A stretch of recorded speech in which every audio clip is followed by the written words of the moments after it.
सूर्य पर लगा ग्रहण। प्रिय दर्शकों, नवग्रहों में राजा सूर्यदेव जो अत्यंत प्रभावी ग्रह हैं, क्षमतावान हैं, इनका एक विशेष आभामंडल है जिसके समक्ष समस्त ग्रहों का प्रभाव निर्बल हो जाता है। वो ग्रह अस्त माना जाता है।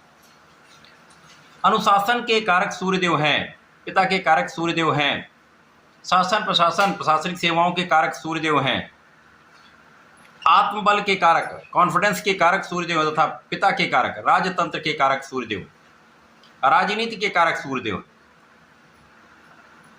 सूर्यदेव एक ऐसे ग्रह जिनका एक विशेष कर्तव्य है, उत्तरदायित्व है, क्षमता है।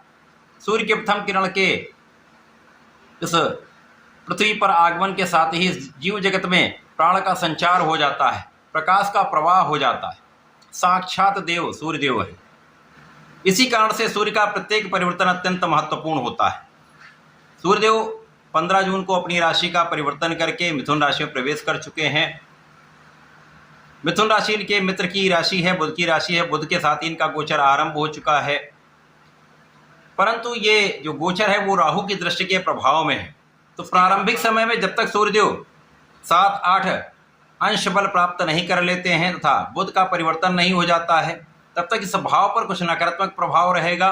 सूर्य पर ग्रहण रहेगा और ये भाव जड़दोष में है और बुध भी जड़दोष में है, जिसके कारण उतना अच्छा प्रभाव आपको नहीं प्राप्त हो पाता है। परंतु सूर्यदेव है, राजा है, इन पर लंबी अवधि का ग्रहण नहीं प्राप्त होता है, जिसके कारण जब ये 7-8 पॉइंट पे पहुंच जाएंगे तो निश्चित रूप से इनके बल में वृद्धि होने लगेगी और सूर्य का बल जब बढ़ेगा तो राहु का दुष्प्रभाव कम होने लगता है। सूर्य जिस भाव के स्वामी हैं और जिन भाव पर इनकी दृष्टि का प्रभाव है, जिन ग्रहों से इनका युति या दृष्टि संबंध है, उस पर कुछ विशेष ही प्रभाव प्राप्त होने लगेगा और उसका प्रभाव समस्त राशि के जातकों को सकारात्मक रूप से प्राप्त होने लगता है। जय श्री गणेश। नमस्कार, मैं आचार्य संजय द्विवेदी।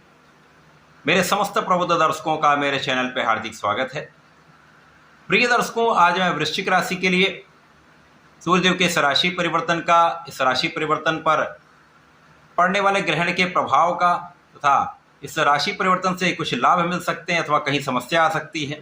यदि समस्या है तो उसका क्या निराकरण है, संपूर्ण विश्लेषण मैं पूर्ण तर्क के साथ करने जा रहा हूं।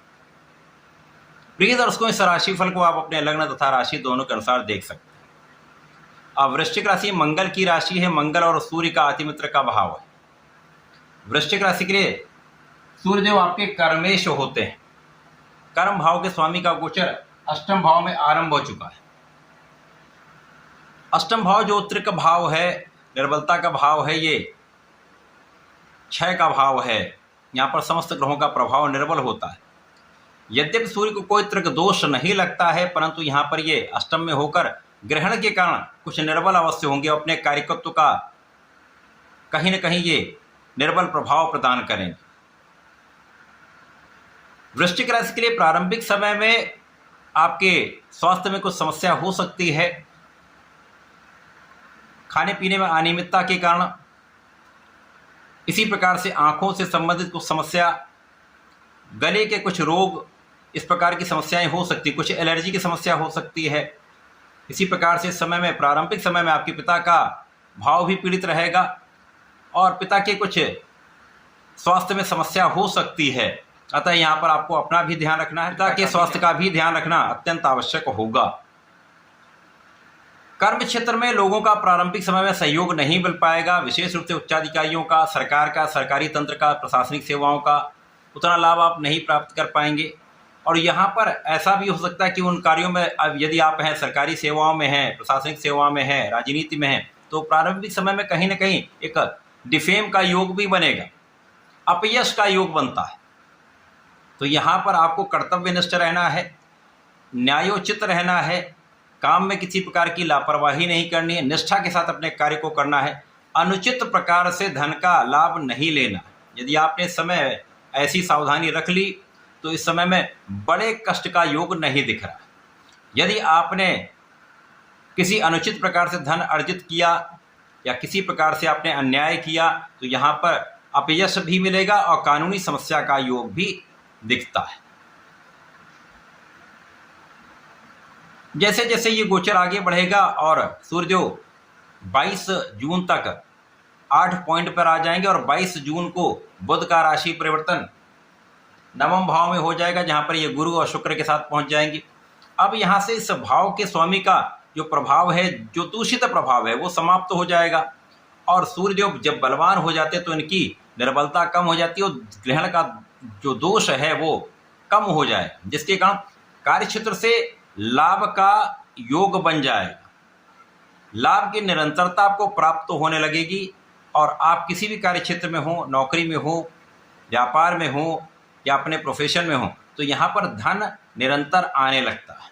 यद्यपि ये इतना अधिक नहीं होगा जो आपके मन के अनुसार हो, लेकिन धन की निरंतरता आपके कष्टों को कम करने वाला होगा और इस समय में आप आध्यात्मिक हो जाएंगे।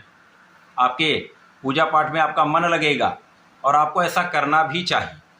इसके साथ साथ यहाँ पर परिवार के बीच में आपका संबंध पहले से ठीक करना होगा, क्योंकि इस समय में कहीं ना कहीं आपके स्वास्थ्य के कारण अथवा किसी कारणवश परिवार के बीच में कुछ मतभेद हो सकता है, अतः यहाँ पर ध्यान देने की आवश्यकता है। वाणी को संयमित रखेंगे तो समस्याएं नहीं होंगी, क्रोध पर नियंत्रण रखेंगे तो समस्याएं नहीं होंगी और ये क्रोध पर नियंत्रण आपको आपके कार्यक्षेत्र में भी पहले से अधिक लाभ देगा, आपके व्यापार में, आपके प्रोफेशन तथा परिवार में, समस्त क्षेत्रों में आपको पहले से अधिक नियंत्रित करेगा।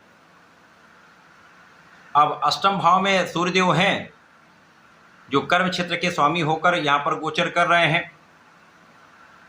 राहु के प्रभाव में है तो कहीं ना कहीं यहाँ पर अनावश्यक तनाव से आपको बचना चाहिए, क्योंकि यहाँ पर राहु आपको स्वास्थ्य में कुछ ऐसी समस्या दे सकते हैं जिसके कारण आपको लगेगा कोई बड़ी समस्या, परंतु ऐसी समस्या सामान्यतः नहीं होती, एक भ्रम होता है।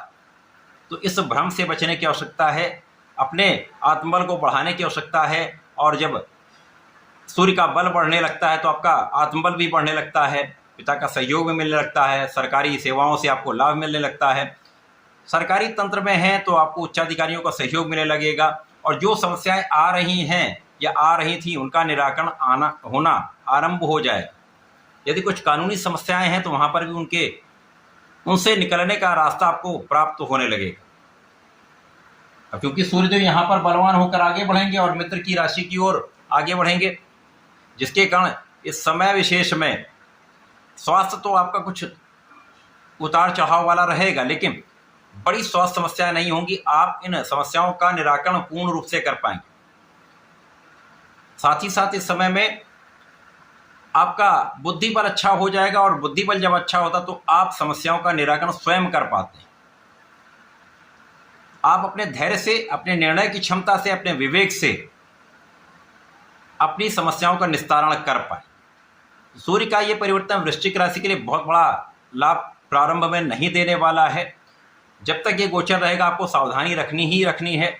सूर्यदेव को जल देना चाहिए, ओम घृणी सूर्याय नमः का जप करना चाहिए तथा इस समय में आपको भगवान शंकर मोचन की शरण में रहकर नियमित रूप से प्रत्येक संध्या के समय में हनुमानाष्टक का पाठ अवश्य करें।